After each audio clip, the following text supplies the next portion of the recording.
নমস্কাৰ।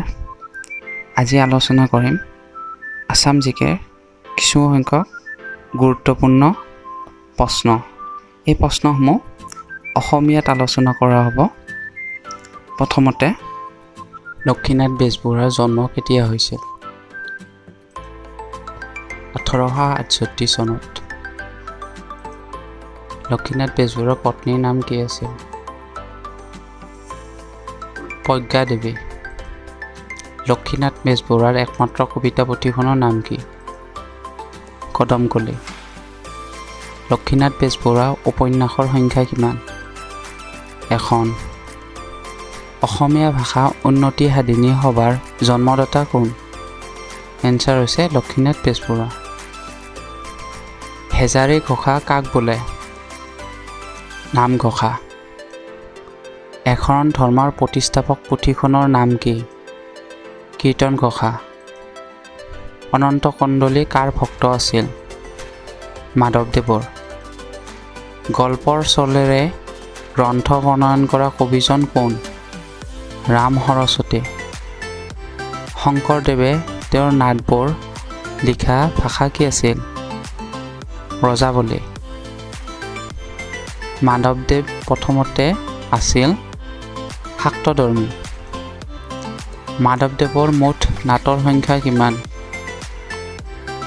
9খন। মাধৱদেৱৰ শ্ৰেষ্ঠতম ৰচনা হ'ল নামঘোষা। সুন্দৰী দিয়া সত্ৰ কোনে স্থাপন কৰিছিল? শংকৰদেৱে।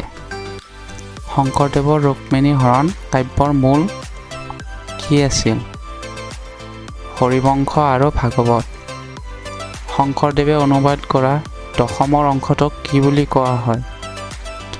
আদি দশম। শংকৰদেৱৰ জন্ম কেতিয়া হৈছিলে? 1449 চনত। শংকৰদেৱৰ একমাত্ৰ সংস্কৃত ভাষাৰ পুথিখন কি? ভক্তি ৰত্নাকৰ। শংকৰদেৱৰ আৰু মাধৱদেৱৰ প্ৰথম মিলন কেতিয়া হৈছিলে? 1522 চনত। শংকৰদেৱৰ বিভিন্ন খণ্ডত থকা কীৰ্তনখন সজাই পৰাই একগোট কোনে কৰিছিলে? ৰামচৰণ ঠাকুৰ। শংকৰদেৱৰ গুণমালাত থকা পদৰ সংখ্যা কিমান? 377টা।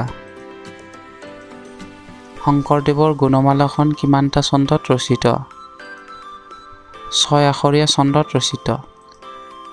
শংকৰদেৱৰ গুণমালাত কি আছে?